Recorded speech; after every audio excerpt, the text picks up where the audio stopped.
Halo Sobat Jatim, kembali lagi di podcast Ruang Informasi episode ke-81. Masih dalam suasana hari jadi Bumi Majapahit, kami segenap kru dari podcast Ruang Informasi mengucapkan selamat ulang tahun untuk Provinsi Jawa Timur yang tercinta ke-80. Semoga Jatim tangguh dan terus bertumbuh mewujudkan Jatim gerbang baru Nusantara.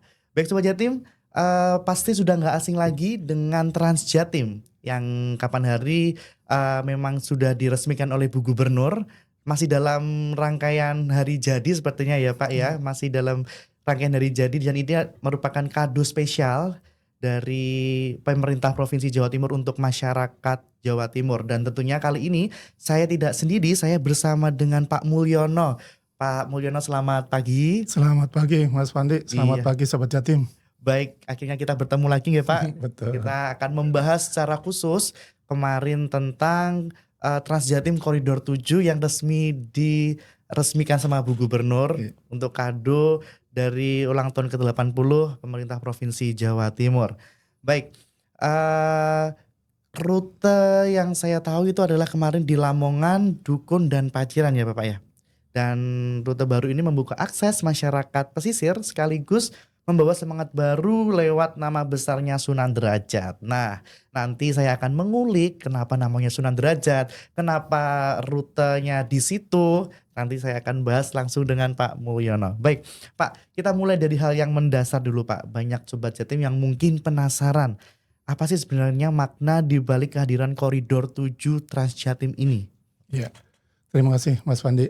Keberadaan atau kehadiran Trans Jatim Koridor 7 itu bukan hanya dimaknai sebatas pada mobilitas semata, namun lebih dari itu, ini merupakan bukti nyata, bukti konkret dari pemerintah Provinsi Jawa Timur untuk mewujudkan konektivitas antar wilayah yang inklusif, efisien, dan berkelanjutan. Keberadaan Trans Jatim Koridor 7 tentunya akan membuka akses bagi kawasan pesisir, kawasan pinggiran maupun perbatasan menuju kawasan perkotaan. Sehingga di situ nantinya akan menggerakkan roda perekonomian. Kawasan pesisir ini dikenal dengan potensi wisata religi, wisata bahari, termasuk hasil perikanan dan olahannya. Dengan potensi yang ada ini sangat disayangkan kalau tidak bisa dimaksimalkan. Tentu saja dengan keberadaan Koridor 7 kita harapkan ada pemerataan layanan transportasi. Layanan transportasi bukan hanya untuk masyarakat perkotaan, tapi juga bisa diakses oleh mereka yang ada di kawasan pesisir, pinggiran maupun perbatasan. Sehingga dengan akselerasi ini kita harapkan mereka yang akan menuju ke kota untuk bekerja, untuk berdagang atau kegiatan pemerintahan bisa terfasilitasi dengan baik. Dan ini juga menjadi salah satu bukti pemerataan pembangunan, termasuk pemerataan layanan transportasi di Jawa Timur. Ini juga menjadi simbol adanya kolaborasi dan pemerataan layanan transportasi di Jawa Timur. Jadi memang rute yang dipilih ini memang sudah dari ini ya Pak ya, riset ya Pak ya. Ada riset kenapa milih di sini, karena di sini ada potensi untuk menggerakkan ekonominya masyarakat, juga masyarakat yang dari pesisir itu mau ke kota atau untuk bekerja itu lebih terjangkau. Masih sama harganya Pak? Tetap harganya sangat ekonomis. Jadi untuk masyarakat umum maksudnya pekerja dan lain-lain itu harganya tarifnya 5.000. Tetap 5.000. Untuk santri, pelajar, dan mahasiswa 2.500. Masih tetap ya, masih ekonomis. Seterjangkau itu masih ya Pak ya. Mungkin Bapak bisa memberi sedikit saran buat masyarakat kalau mungkin nggak terbiasa Pak. Mungkin banyak yang nggak terbiasa kalau kita istilahnya memberhentikan bus itu nggak bisa serta-merta di mana-mana gitu Pak. Jadi harus tetap di koridor seperti itu. Mungkin bisa dijelaskan Bapak ke Sobat Jatim? Iya. Karena ini kan koridor baru di wilayah sana Bapak. Betul. Iya. Selama ini untuk yang di rute di Koridor 7 memang belum ada layanan transportasi. Jadi masyarakat lebih cenderung memakai kendaraan pribadi. Di situ ada wilayah pemukiman, ada wilayah pondok, tempat sekolah, baik dari tingkat dasar sampai dengan menengah. Nah ini karena tidak adanya layanan transportasi, itu kita khawatirkan mereka-mereka yang belum cukup umur pakai sepeda motor. Oh iya. Kalau kita lihat dari kondisi yang ada di Jawa Timur sendiri ya, ada 13 sampai 14 orang meninggal pada ruas-ruas jalan di Jawa Timur setiap harinya. Setiap harinya, Pak. Setiap harinya, dan itu yang Di bawah terbesar, umur. terbesar itu pada pengguna roda 2. Kami ingin dan kami hadir untuk menekan angka kecelakaan itu. Mereka-mereka yang belum cukup umur itu tolong bisa memanfaatkan layanan ini. Layanan Toh ini. tarifnya juga sangat-sangat bersahabat.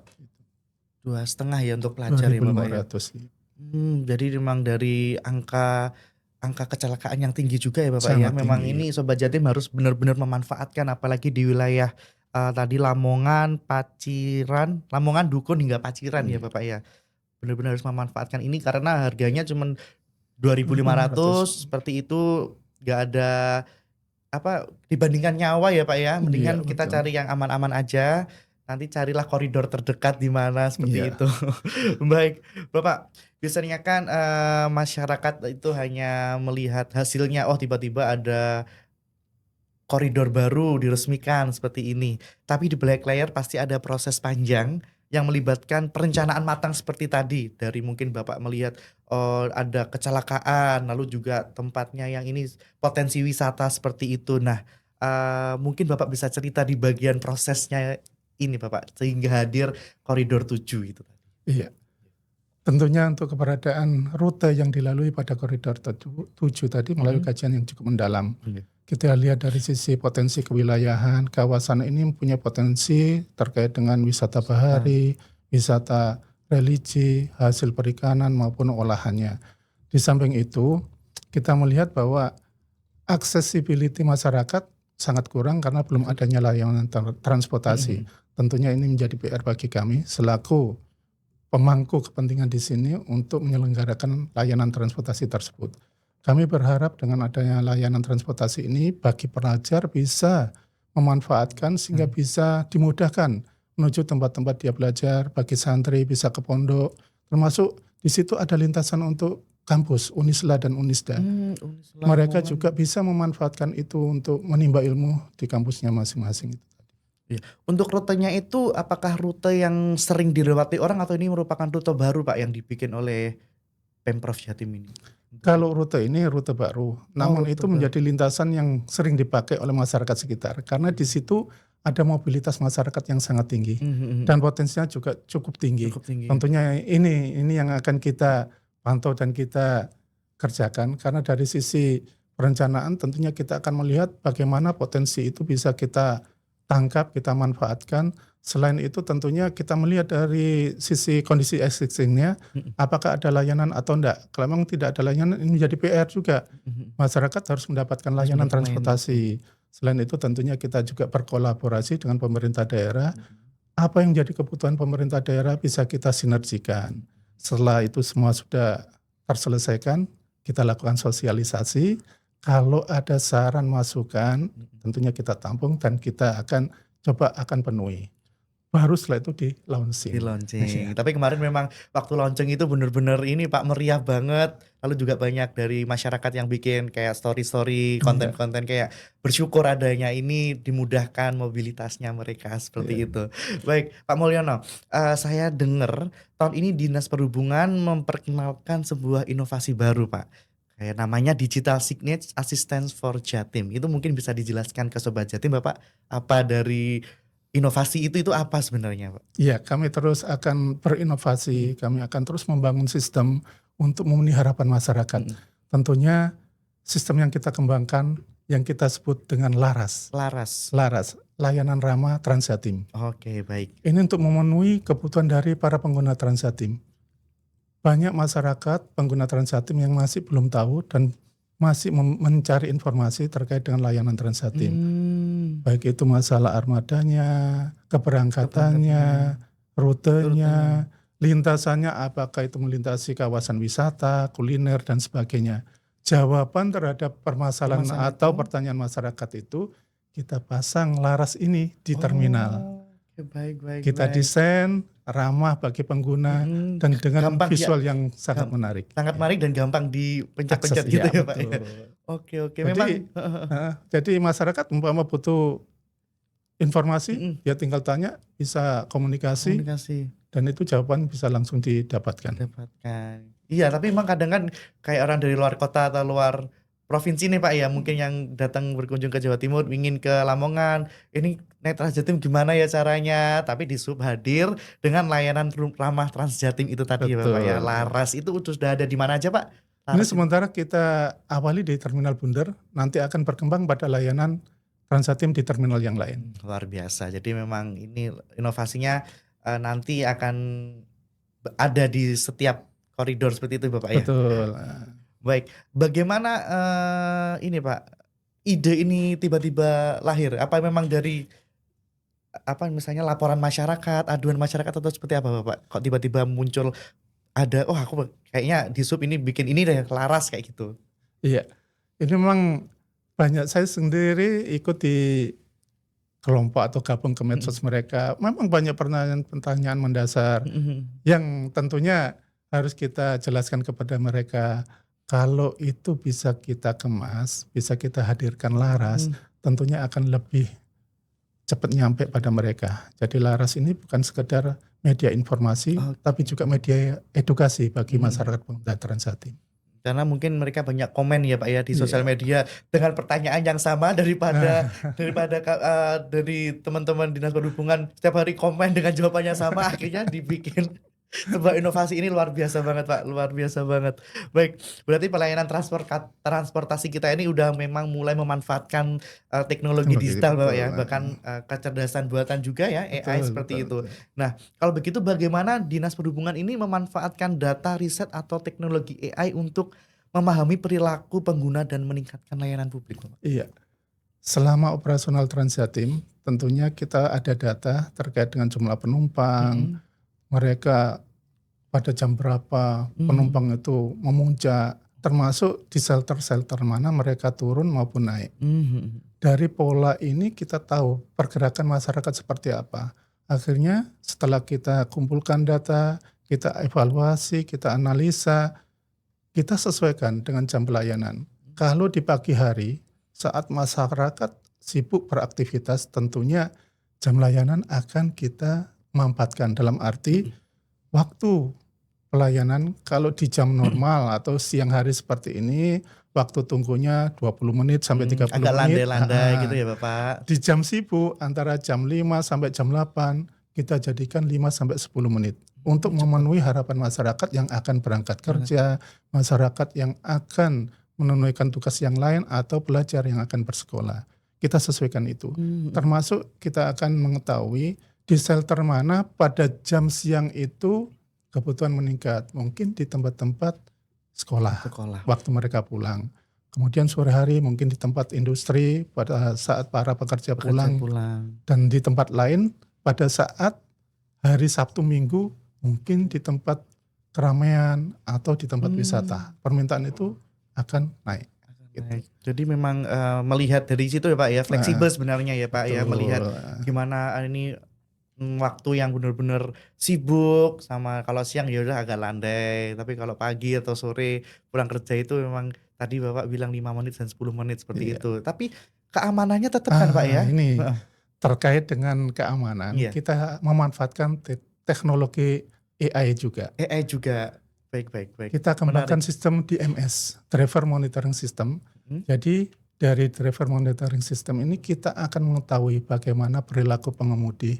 Apakah dia ada tanda-tanda kelelahan, mengantuk, merokok, main handphone, itu akan terpotret dan itu akan direkam dan disampaikan ke pusat kendali. Dari situ akan kita pantau dan dilakukan pengawasan. Manakala driver ini melakukan hal-hal yang tidak semestinya, kita bisa melakukan komunikasi 2 arah. Jadi langsung. Oh misalnya nih drivernya ngantuk gini, tekluk bisa gitu. Kita langsung tegur, dari pusat kendali itu langsung ditegur gitu. Kayak CCTV gitu ya Pak ya. Betul ya. Jadi mereka ini kan dimonitor terus terkait dengan layanan untuk menjamin keselamatan berkendara, termasuk kedisiplinan pengemudi. Kalau dia main handphone juga akan kami tegur. Iya. Gitu.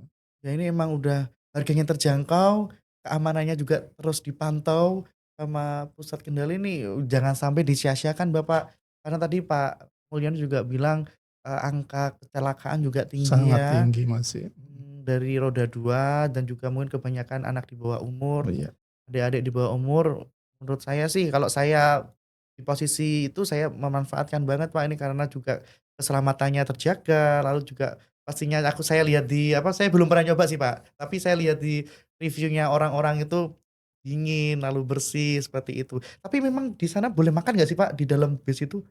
Kalau sifatnya itu makanan kecil, Mhm, snack, mhm mhm. masih diperkenankan dan makanan yang tidak berbau.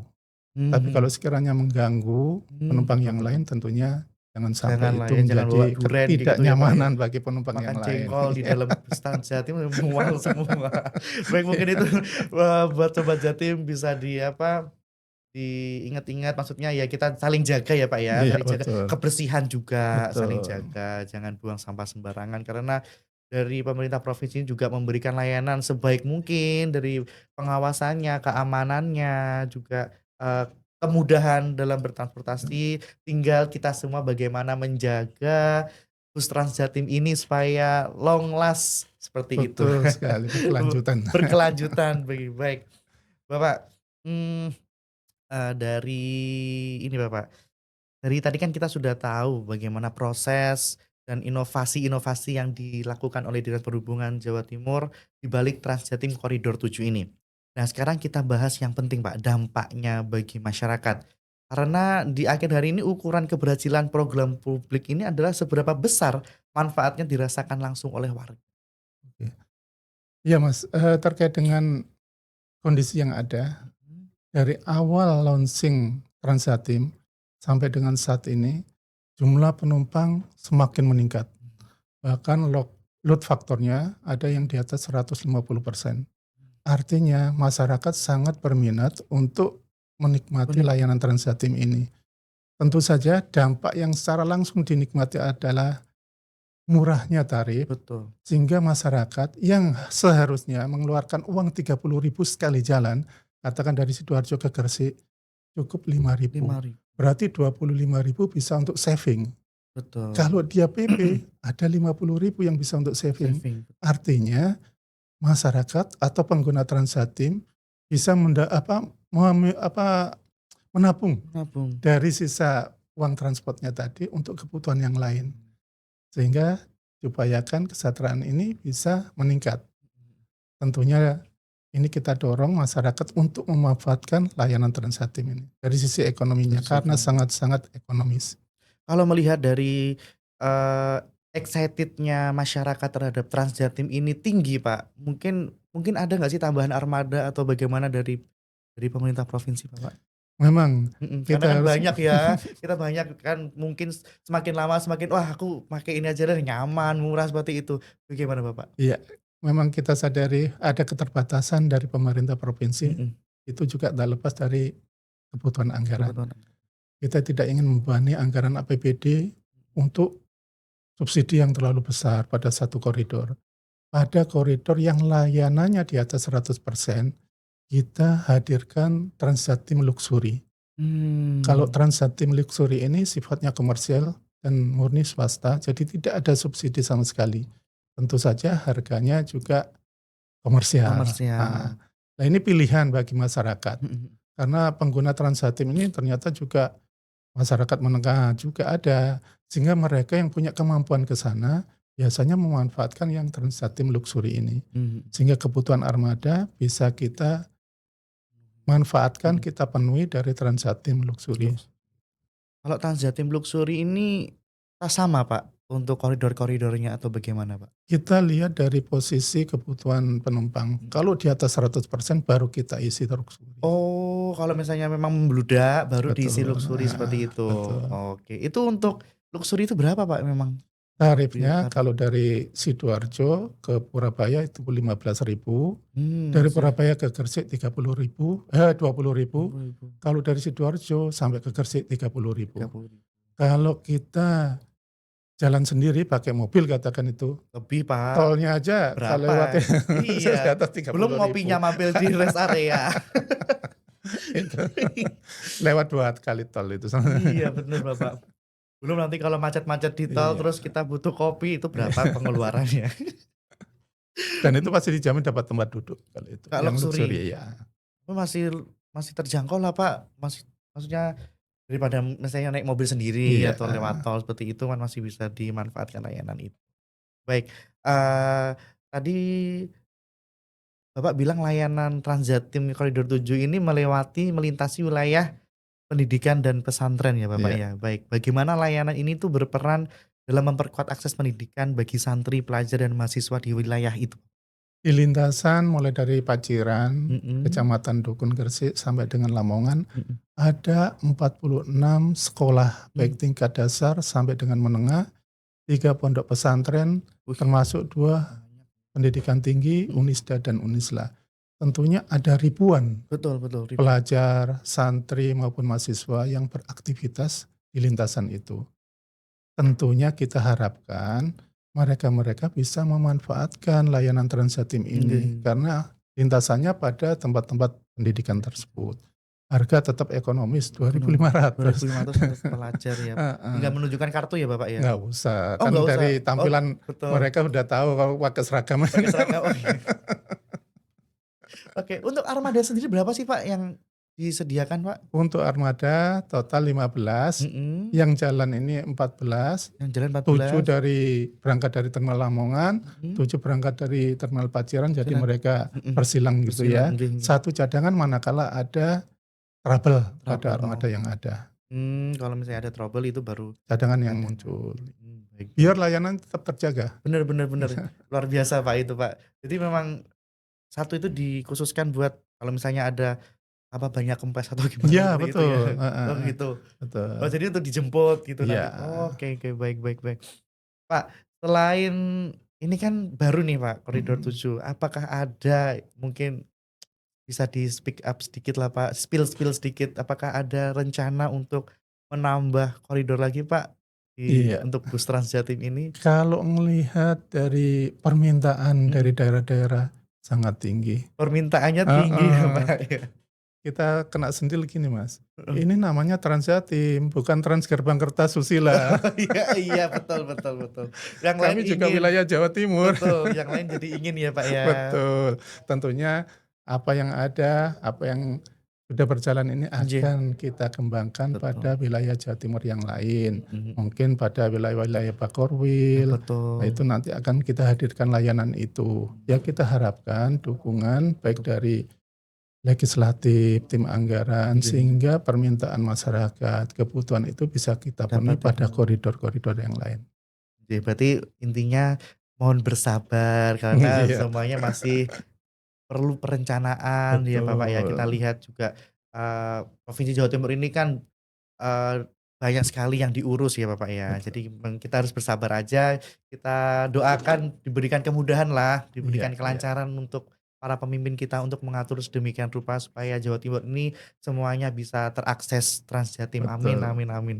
Baik, Bapak, eee bagaimana Dinas Perhubungan ini memastikan agar pelayanan publik ini tentunya, dalam khususnya Transjatim ini tetap berorientasi pada nilai kemanusiaan, efisiensi, dan berkelanjutan, Pak? Iya, kami hadir, Transjatim hadir tentunya memegang nilai-nilai prinsip itu. Oke.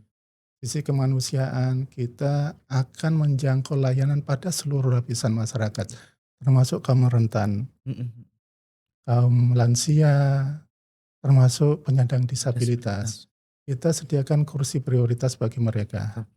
Itu dari sisi kemanusiaan, nanti dari sisi ekonomisnya sendiri ya, Mhm. efisiensi dengan tarif yang sangat Sangat terjangkau. terjangkau. Tentunya kita harapkan ini menjadi hal yang membantu masyarakat sehingga kebutuhan atau biaya transportasi ini tidak membebani mereka dalam kehidupan sehari-harinya.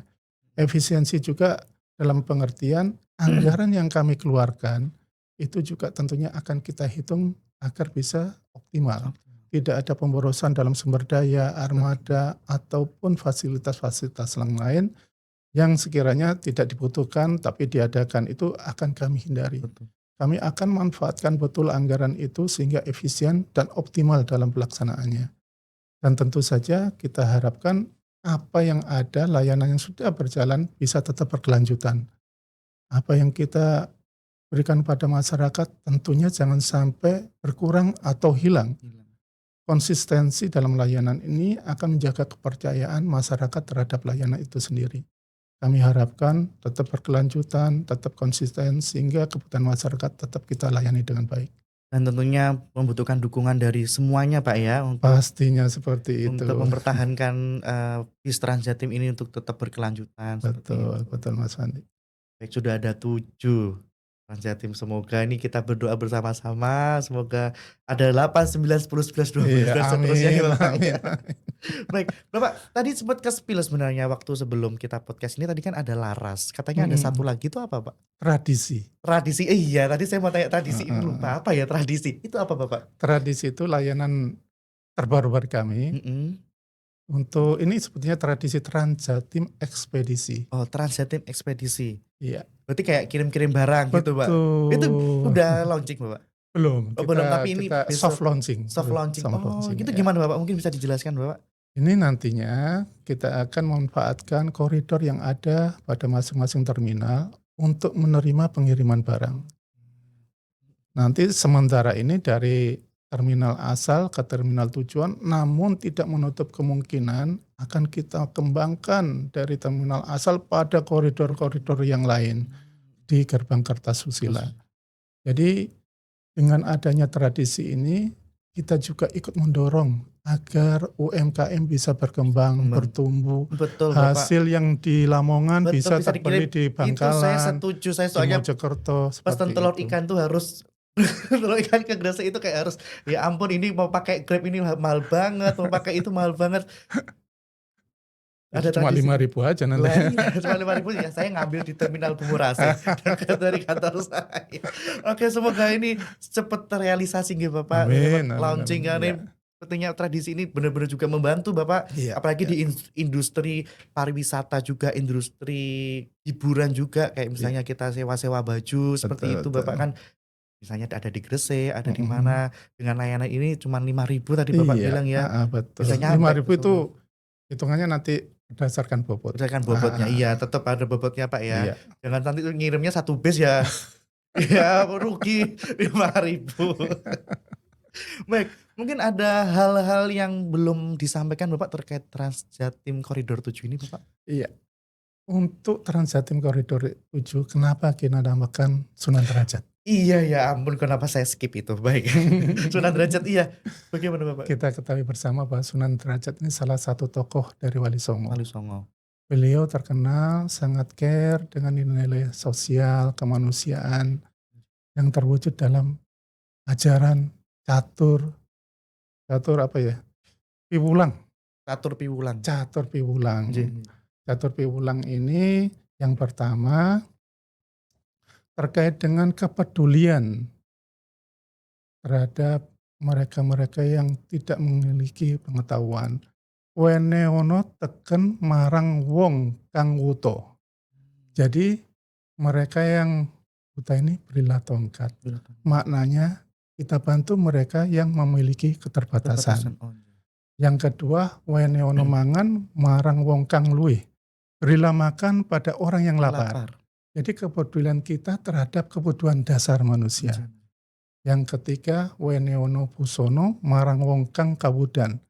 Berilah pakaian pada orang yang telanjang. Maknanya ini jagalah kehormatan dan martabat seseorang. Yang keempat, wene ono payung marang wong kang kudanan.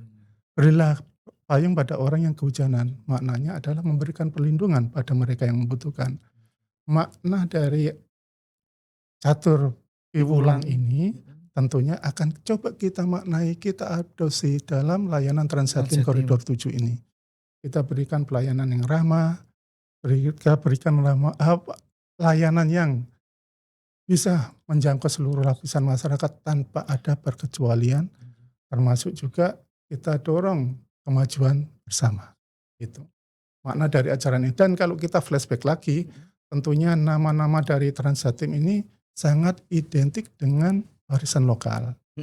Maknanya adalah masyarakat tidak hanya menikmati layanan transportasi yang modern, tapi juga terikat dengan budaya dan sejarah yang daerah yang dilewati.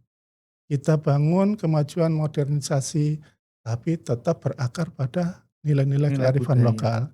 membangun kemajuan tanpa meninggalkan jati diri. Intinya di situ. Membangun kemajuan tanpa meninggalkan jati diri. Salah satunya adalah Sunan Derajat ini tadi ya Betul Pak ya. sekali.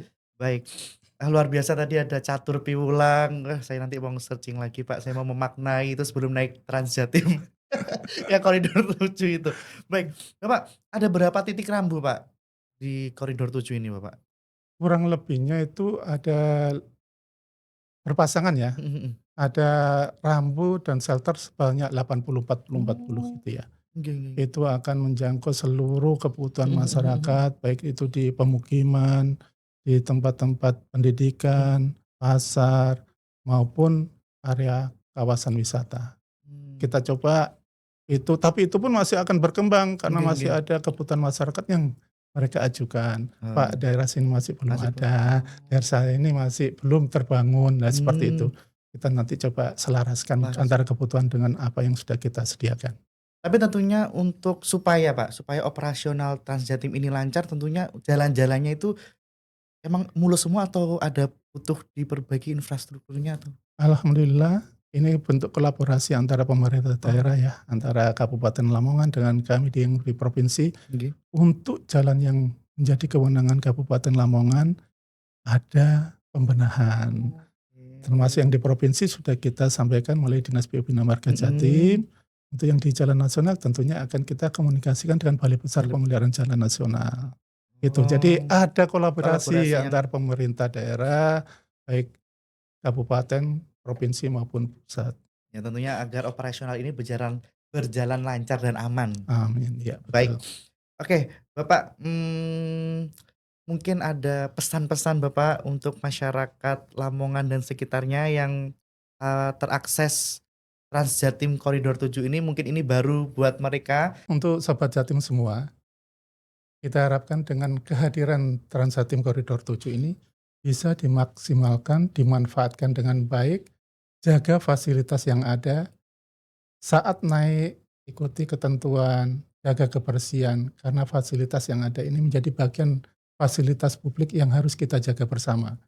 Kemanfaatan akan menjadi optimal manakala kita juga melakukan ya dukungan terhadap keberlangsungannya. Sekecil apapun dukungan dari masyarakat tentunya akan berdampak besar bagi keberlangsungan layanan Transjatim itu sendiri. Baik Pak Mulyono, terima kasih banyak, luar biasa banget hari ini kami jadi tahu, apa dari makna dari nama Sunan Derajat, tapi ternyata memang semua nama-nama bis Jatim ini ada filosofinya, ada maknanya ya Betul, Bapak ya. ya, nggak cuma sekedar tambahan armada transportasi aja, tapi juga simbol perubahan cara pandang, Betul. bahwa layanan publik ini yang baik itu adalah yang bisa menjangkau semua lapisan masyarakat, Hmm, dari kota hingga pesisir, pesisir. Baik. pinggiran. Ya, terima kasih Bapak atas waktunya sudah main lagi ke Kominfo Jatim. Semoga semangat kolaborasi dan inovasi ini terus tumbuh demi mobilitas yang lebih baik di Amin, ya, seluruh ya. provinsi Jawa Timur. Amin. Sobat Jatim, mari kita bersama-sama mendukung pemerintah untuk program-program yang menghadirkan manfaat nyata untuk masyarakat. Mungkin dengan cara yang sederhana ya Bapak, Ya, menjaga kebersihan, menjaga taati aturan. taati aturan seperti itu hal-hal kecil yang bisa membantu kami, para bapak-bapak ini yang mengurusi semuanya itu supaya berkelanjutan seperti itu. Baik Sobat Jatim, saya Yones Fandi pamit undur diri, Pak Mulyono terima kasih atas waktunya Terima kasih dan Mas seluruh Fandi. kru Kominfo Jatim yang bertugas mengucapkan terima kasih. Sampai jumpa dan Jawa Timur, Jatim Gerbang Baru Nusantara.